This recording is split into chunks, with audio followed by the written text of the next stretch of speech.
I think only because you are used to seeing yourself. Yeah. And, you know, You just forget how bad it was a little bit before. more refreshed. Right. Yeah.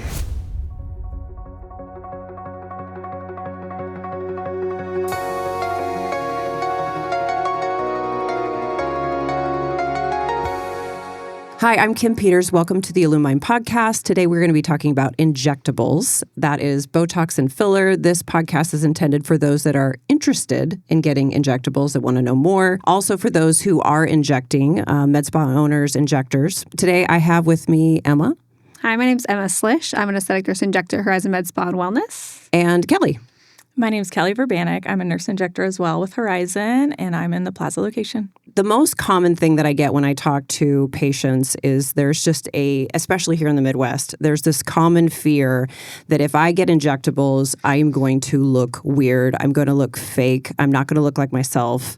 So I really wanted to kind of talk about, just kind of unpack that a little bit. First of all, the thing that bad filler or bad injectables are very obvious to see, right? Mm-hmm. Like you can identify when it's done poorly. However, I think what people don't recognize is that they're not able to identify when it's done well because it doesn't look like they had anything done. How does that conversation go with you with patients?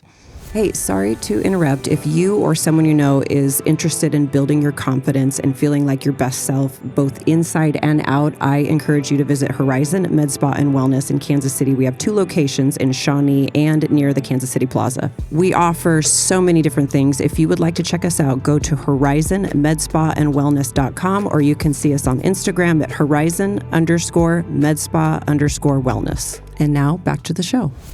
I mean, I always tell my clients that, especially the women who come in and are concerned about their husbands saying that they don't want them to look crazy. I'm like, well, you only notice the 2 wackadoodles at the grocery store. You don't notice the other 50 women at the grocery store who have work done as well. So it can be done well if it is done by the correct injector and somebody who understands the anatomy and the proper depths and techniques. But it can also be done poorly. So you just got to really choose your injector wisely. Yeah. And I think nowadays people are talking more about these procedures that they're doing with their friends. So there's a little bit more awareness between people who know other, maybe friends or family who get injectables that do look great. They just look refreshed. So I think, maybe social media too, just putting it out there to be more acceptable to talk about. People are becoming a little bit more comfortable with understanding like there is a natural way to do injectables.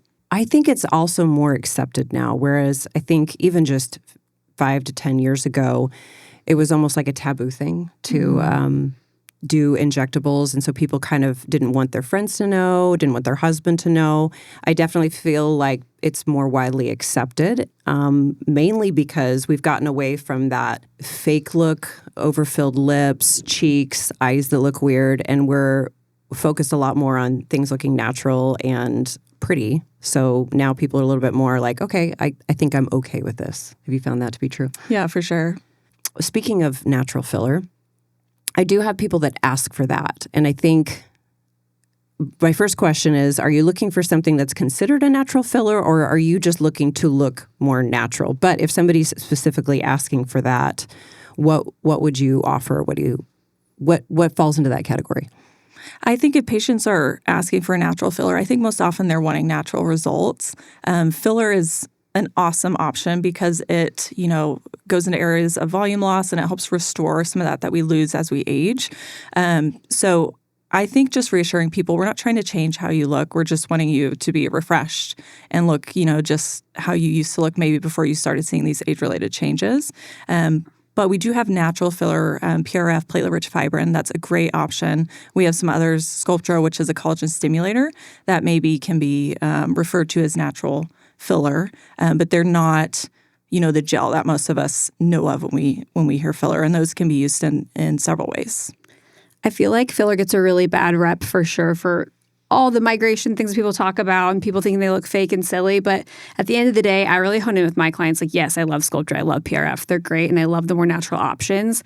But at the end of the day, filler replaces volume loss. And that is what's causing us to age, is volume loss in our face. Our skull gets smaller. We lose fat pads in our face. And when all of this starts to happen, if you do not put some filler in there to restore the volume, it's really hard to get an outcome worth spending your money on with just natural options. So I always explain to people, if you understand the anatomy of the face and where the product is going and you're placing it at the right depth, you're not going to run into those issues. Like the reason why we're seeing these problems is people are placing this product so superficially.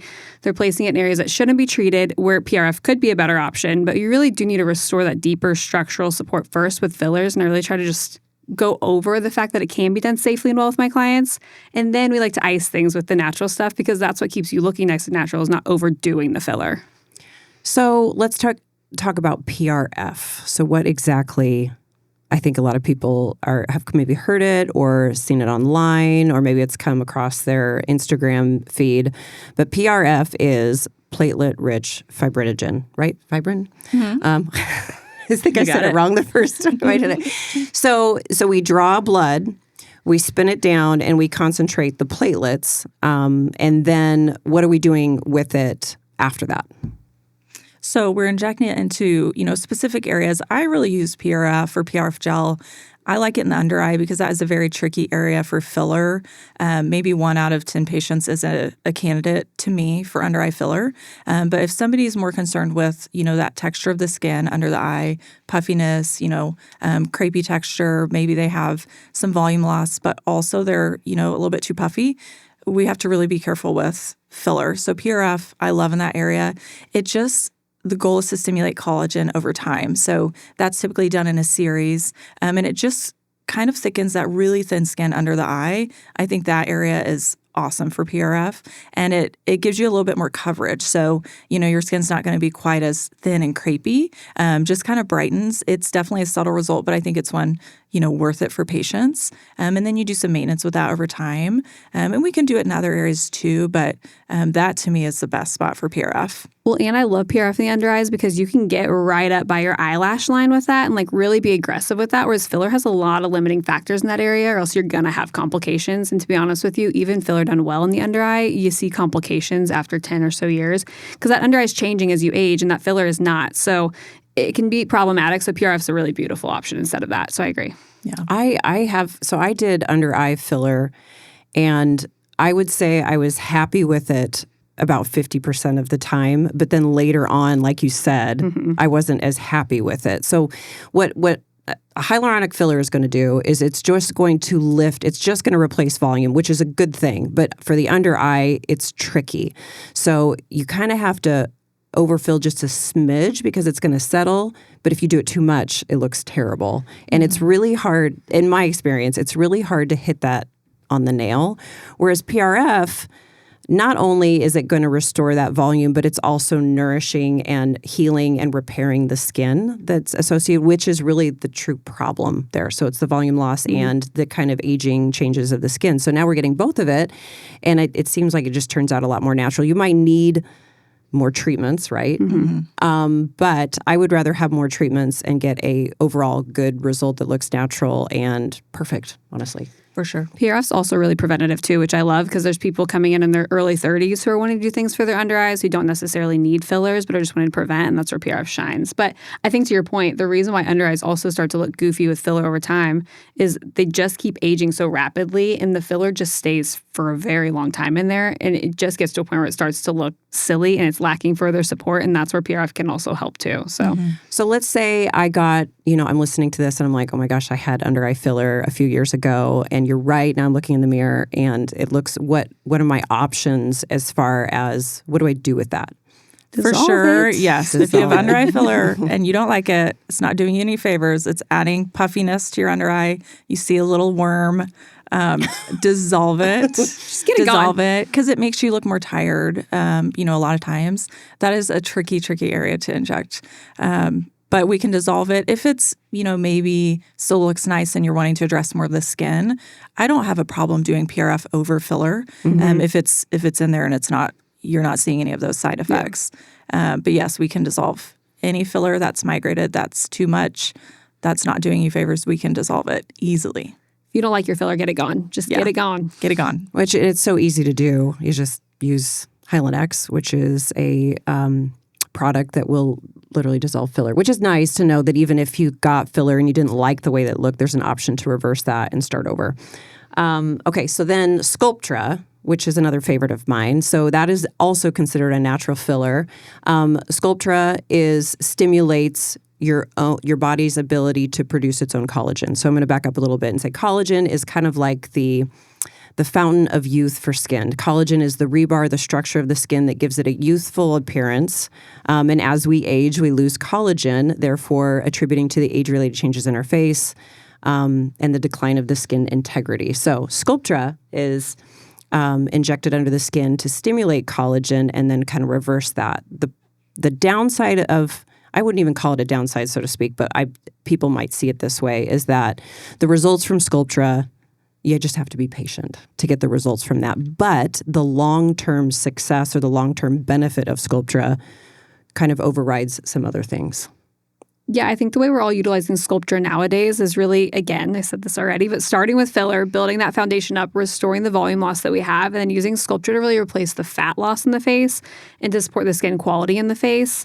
So if you do a little bit of filler first, I've found that gives your client the immediate gratification that they're wanting and needing out of the money they're spending, and then they can be a little bit more patient with their Sculptra. And then I also just find that Sculptra makes your filler seem like it's lasting a little longer for you because the rest of your face surrounding that is maintaining its youth. So just kind of is a nice natural way to keep everything looking good. And you could combine it with another type of filler, right? So you can they call that the now and later, where you're going to get the benefit of the Sculptra later, but if you combine it in an area where you need some volume with an HA filler or even PRF gel, you can kind of get that benefit right away, as well as expect even greater benefit in the future. All right, so let's move to tox. Pretty much everybody knows the word Botox, and if you don't, I feel sorry for you. There's no one. Everybody understands the word Botox, right? And so then there are other. Botox is a neurotoxin that's a drug class, and then we have other neurotoxins: Dysport, Jeuveau, Xeomin, Daxify, and then there's another one out there. I forget how to. Latiba? Yeah. Okay. So how I explain that to patients when they're like, I don't. They come in, they're like, I want Botox. I'm interested in Botox. It's kind of like the word Kleenex. We just understand what it is. I explain that, well, all of these neurotoxins are in the same drug class. They offer the same benefit, just their molecular structure is slightly different. So different things like when it starts working, when it wears off, and how it spreads is all differently based on that molecular structure. So it's a difference between some people like ibuprofen and some people prefer Aleve. They're both in the same drug class. They're just a little bit different, and people prefer it for different reasons. So how do you talk to your patients about what is a neurotoxin that you prefer and why? Why would do you have favorites, a number of favorites? How would you use them? Yes. My favorite's Dysport. Of the neurotoxins, they're all doing the same thing, right? But we do know some kick in sooner than others. Some last a little bit longer compared to others. So Dysport, if you look at them, it has the highest active ingredient content of the ones that are available to us in the U.S. So Dysport, to me, why wouldn't you? It's a great price point for patients, kicks in a little bit sooner, often will last people longer than maybe, say, Botox will. It has a nice spread. That's my go-to. However, if I'm doing some areas in the lower face, then I will stick to Daxify because that spreads really tight. And there's some muscles that we just want it to stay right where we put it. And that has a really great duration as well. That has some added peptides, which allow it to bind to those nerve receptors a little bit more effectively in the time that matters.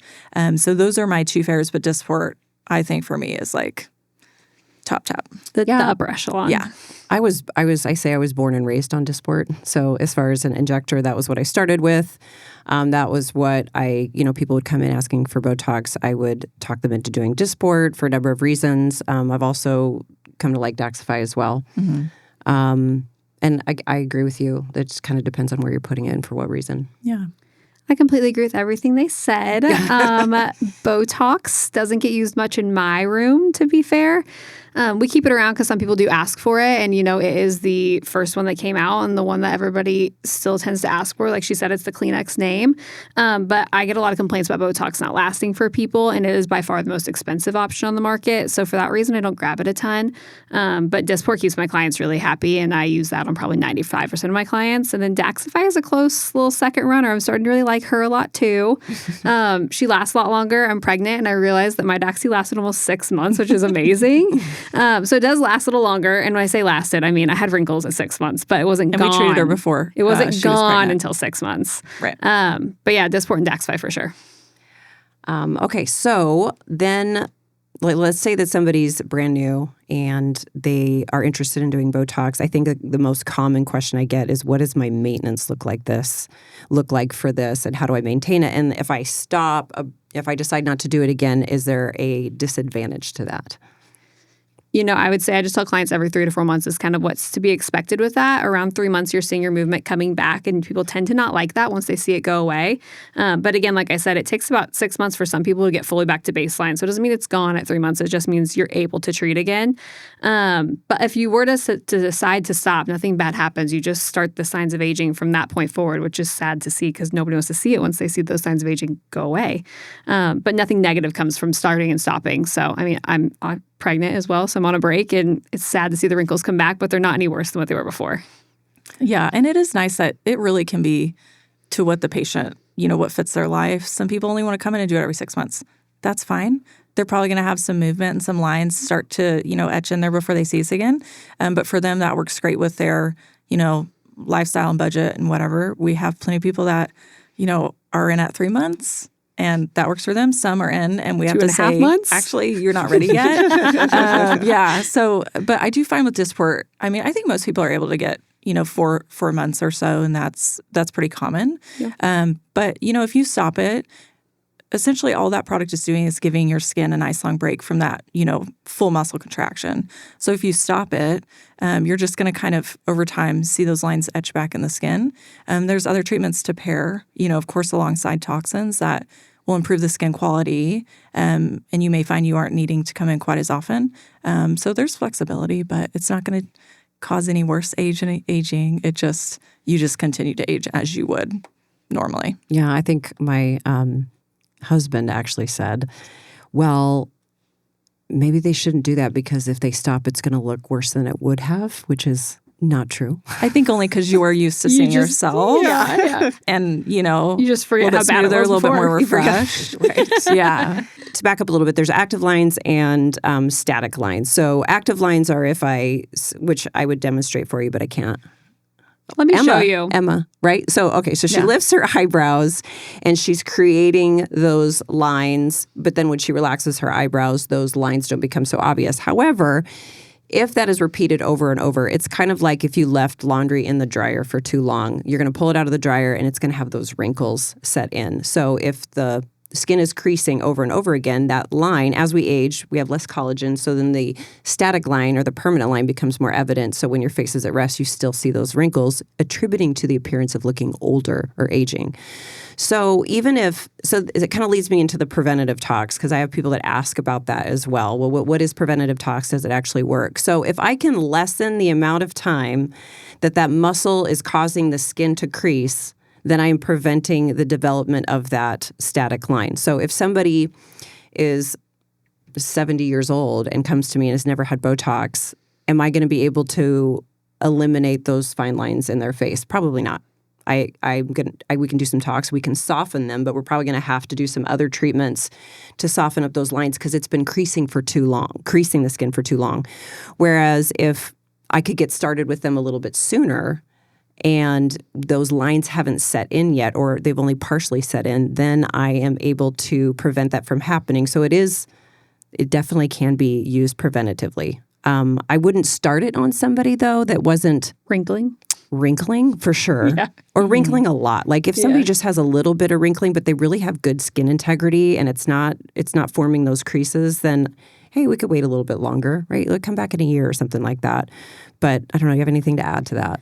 I mean, I feel like I see quite a few young clients, honestly, and I think a lot of people are coming in more and more for skin quality than anything at a young age. Mm-hmm. So like they'll come in and they really don't have a ton of wrinkling, which again, I'll educate them. You don't necessarily need this yet, but yeah, you get a glow with your Dysport or your Daxify. Like it gives you this like shiny skin, and like girls want that. So I don't think that it's always line prevention for some of my younger clients coming in, but that is an added bonus for them. They just feel like their skin looks better. So I think there's multiple reasons why people start getting it younger. But I agree.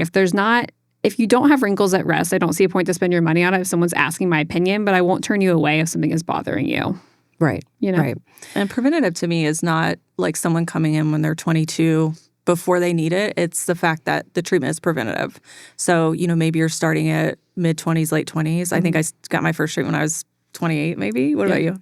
23, 24. I had wrinkles in my prom photos. Resting some lines. people do. Like, especially girls. I have a lot of patients that are younger and they, maybe play tennis or that in the sun. Yeah. And they do. They have, tan lines where they're, used to like furrowing or raising. Mm-hmm. So once you're starting to see, like Kim said, just enough movement in the skin, to me that's preventative. We don't want somebody to wait until the lines are so etched at rest, because then it really is hard to fade those. We can soften them. And then, for the patient that's maybe young and doesn't have lines, even when they move, we can do some things to maintain their skin quality as well, like skin pen or something. In general, of all aesthetics, even wellness, it is easier to prevent than it is to reverse. So even if you were like thinking about it, or maybe I don't need it, even just like getting an appointment and talking to a professional in aesthetics to talk about, you don't necessarily need to move forward with anything, but just understanding the process of aging, what happens, what can I do now or in the near future that's going to prevent problems that I don't want, I think is really a good idea. Botox, Dysport, any type of neurotoxin is a really great place for, I think, most people to start with when they're getting interested in aesthetics in general. Some people start with a facial, or I've sought it out because of laser hair removal or something like that. But what I love about neurotoxins is it's a like 99% satisfaction rate. I mean, it is a reliable outcome. It's quick. It's within a week, sometimes less than that, and it's a great result. And the price point for most people is affordable. I think you could spend anywhere from $350 to $550, maybe more if you want to be more extensive, and get a reasonable treatment that you're going to be really happy with. So I just think it's a great place to start. For sure. Okay, so let's talk about filler a little bit. How do you decide what filler to pick, whether it's a brand or a product or a patient's face? Like, how do you decide on filler? I mean, depending on what somebody's looking to treat, I think areas that need a little bit of deeper support, we're going to be picking, a filler with a higher G prime, a little bit more, oomph to it. And, those don't need as much movement because they're deep in the tissue. If it's an area that, is high mobility, a lot of expression, or just replacing it close to the skin, we need more delicate fillers. That really is the nice thing. I think when I started injecting, and maybe you guys as well, we kind of had two options, maybe Jupiter? more. Yeah. Restylane? Jupiter and Restylane, then some and you were just using those everywhere. It is nice that we can be so specific with our product to treat like itty bitty little fine, perioral lines, or, something like for the cheekbone that needs to be a little bit thicker. It's nice that we can just have a product that's meant for a specific purpose, because it does give a really nice result. I mean, alongside with Dysport, I love Restylane. Those brands are together. This is not a Galderma ad. It's not a Galderma ad. I've used most brands of filler. I just find patients are really happy with those. I like the way, my outcomes are. I have low complication rates with that, but there's so many good brands. There's, we're lucky. We have a lot to choose from. And, I think injector comfort along with patient goals, those need to meet. And No, I completely agree. I think we are very, very fortunate. It's come such a long way. I mean, we have so many options now. It's almost overwhelming at times. But I think at the end of the day, the way I choose products is, of course, based on what's appropriate for the right depth. So we're putting like with like. So if we're placing product down deep to kind of restore bone loss, we're using something thicker. If we're in the skin, we're using something soft and stretchy. We don't want it to look lumpy or weird.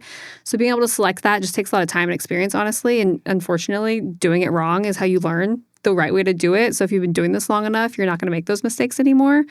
But we are so fortunate. I use a lot of Restylane too. I I don't use a ton of allergan products anymore because Restylane has a really high safety profile, which I love about it.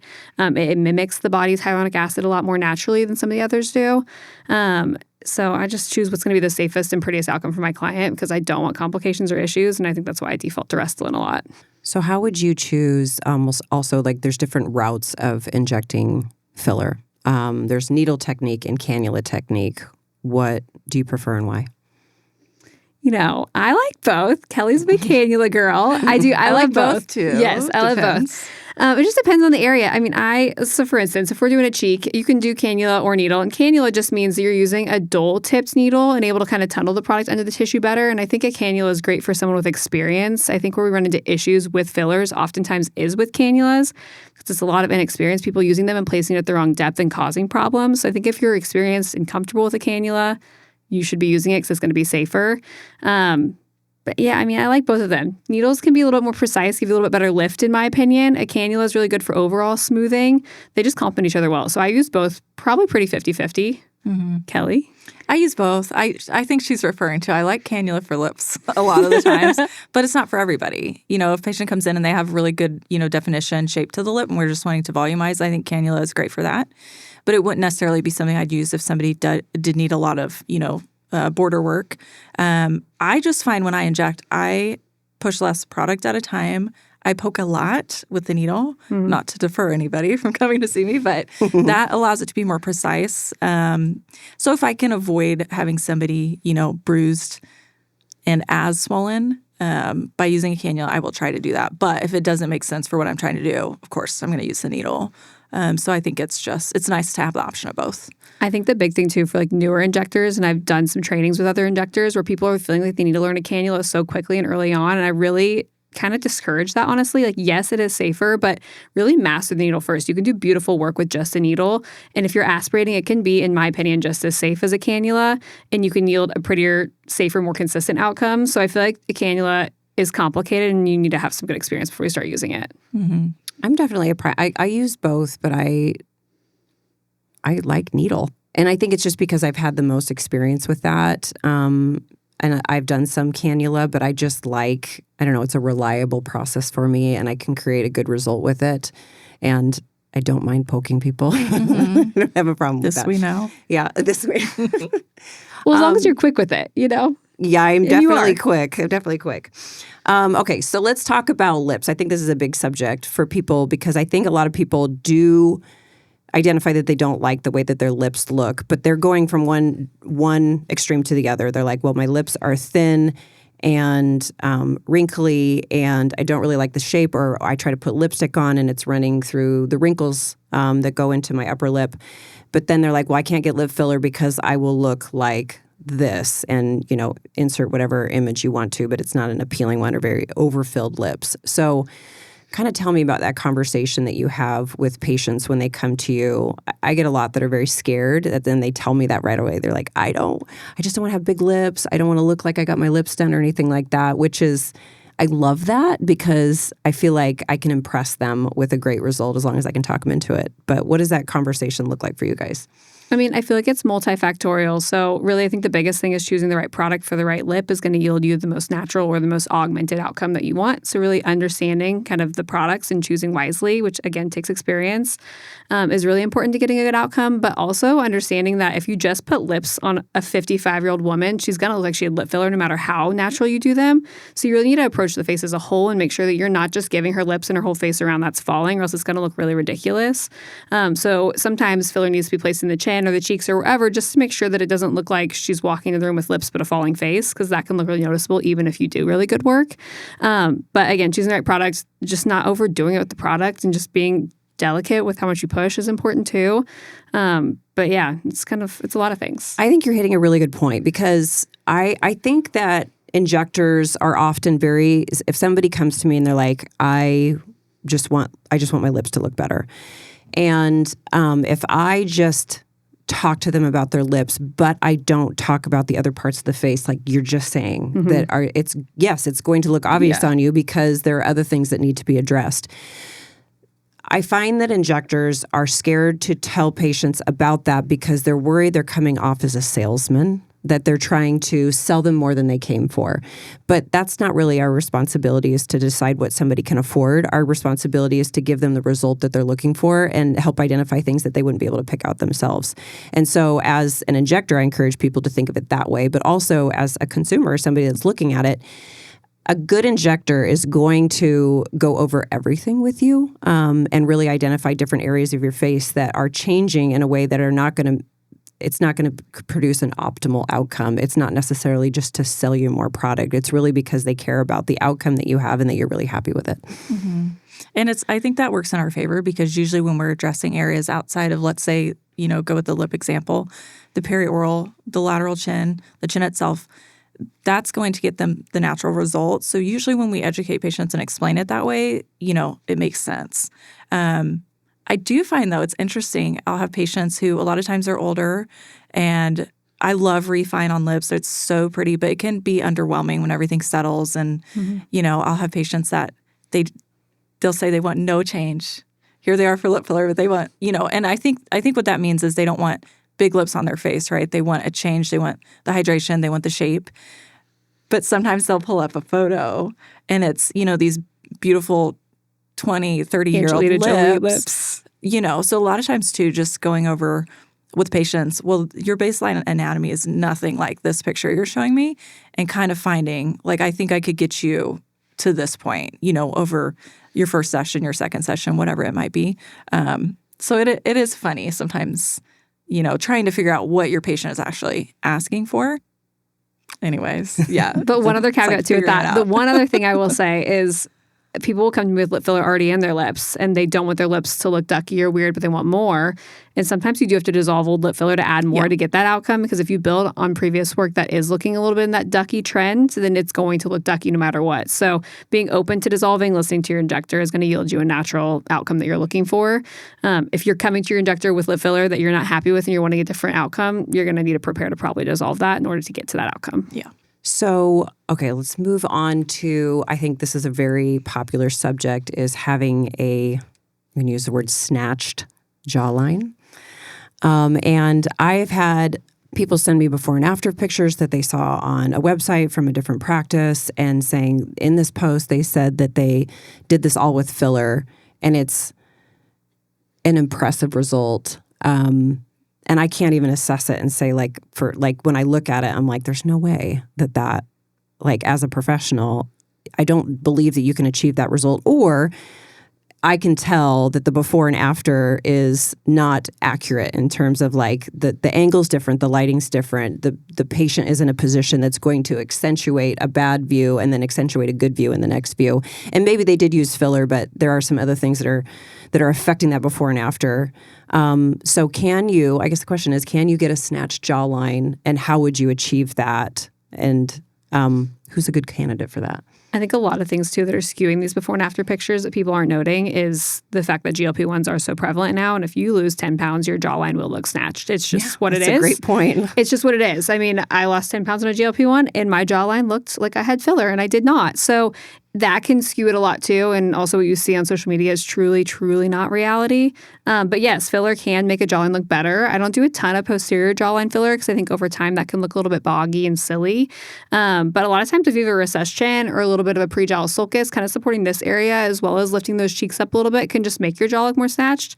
And then, not to be negative, but losing that extra 10 pounds, save yourself $2,000 and do that. I think the chin is ignored way too much, and how much just such a high payoff area. And it's such an easy place to inject, I feel like. It's just, and it makes such a huge difference. So you can put filler in there and just give a little bit more projection and kind of satisfy that aesthetic profile. It completely change what your jawline looks like. It lasts a long time. It doesn't cost a lot. Chin projection, even addressing chin shadows for people who are starting to get, maybe 30s, 40s, that makes such difference. A lot of times with filler, we're addressing the shadows you're seeing in the face, trying to make those a little bit minimized. That's a huge area. But as far as the jawline, I will say if somebody's starting to notice, due to aging, the little pockets of volume loss, you have this undefined jawline. I do think it's appropriate with filler to address that where you see that kind of inconsistency along the jawline. What I don't love to see is people getting these really angular jawlines. When we do this posterior jawline, a lot of times you'll add a little width to the face looking straight as well. And most people are wanting that really like snatched profile view. So you have to be careful with that. But to me, that's just not an aesthetic I want to provide, this really like sharp jawline if it's not appropriate for the rest of the face. And I think, finding an injector who matches your aesthetic as well is important. And there's just other treatments that I think do a great job. Like, for example, Quantum. If you have an undefined jawline, maybe it's due to tissue, some skin laxity, we can actually address those causes instead of, maybe putting 2 to 3 syringes per side on the jawline. I think there's a place for it, and I do like doing it for the right patient. But and for men, it's not the answer for everybody. I do like it for men. I will say, I feel like females is where it starts to look a little. And men, you can get away with it a little dicey, bit like more. down the road long term. But for men, you absolutely can. I think it looks great for men, and I love doing a jawline on a man. This is perfect. What you're saying is like, hey, maybe there's some other things we need to address. And it goes back to a good consult and a good injector is going to talk about all the things that are contributing to you not having the look that you're looking for. So specifically the jawline, if you have a double chin, obviously, I'm not going to put more filler around it because that's just going to make it look more full. So we need to reduce the volume, whether we use Quantum or FaceTite or liposuction, we're going to reduce that volume. So that in and of itself is going to produce more of a jawline. Okay, let's add volume where we need it. Do we need it in the jawline or the chin? Yes, maybe. Or maybe even just lifting, putting some mid-face filler in is going to lift things up a little bit. And then let's not forget about tox in the neck. Yeah. And there is a platysma, so it's a thin muscle that is on the sides of your face. And even at rest, it's just kind of pulling things down. And if we can relax that a little bit, it does give this nice, gentle, like, I don't know if gentle's the word, but a natural lift of the face. And you can definitely notice a difference. But like combining all those things is going to produce the result that people are looking for. And I really think that that's what people need to be open to. And I think that's what injectors and med spa owners need to understand is that your responsibility is to offer the result that they're looking for and don't worry about the cost as much. That the patient can decide that. But the patient just needs to be able to connect the value of what you're doing to the price. And that's part of our responsibility. Well, I think it's our job just to make people aware of their options. Like, yeah, you could spend $3,000 on filler, or we could start with $400 worth of Botox and see how far that gets you and see if you're happy, because that might make you happy and then all the rest of it's not necessary. So I think it's just our job to make them aware of what's out there and what options are out there. And if they don't want to spend their money on it, that's totally fine. But now you know what you could be doing to correct something that is bothering you. And then we just go from there and I follow your lead. I've heard you say before, which I thought was really good, that when somebody's come to you and said, hey, I want filler, to correct this problem, let's say it's mid-face, and you say, I need 4 syringes to achieve this result, and they say, I can only afford 1. I love that you say, that you don't say, okay, we'll just start with 1. You say, no, you know what? I want you to have a good result. I would rather you save your money and wait until you can afford to do this, because it's not worth it if you do this one thing. It's not, you're not going to be able to connect that value where you're going to spend $700 and you're going to be unhappy with your result. Whereas if you wait and get to the point where you can afford the $2,000 or whatever it costs to get that result, you're going to connect that value and you'll be really happy with the result and glad that you waited to achieve that. Yeah. I mean, I definitely said it to clients. I mean, again, this goes back to years of experience. Like, I definitely did when somebody would say I can only afford 1 syringe. I'm like, yeah, let's do it today. Like, let's get going.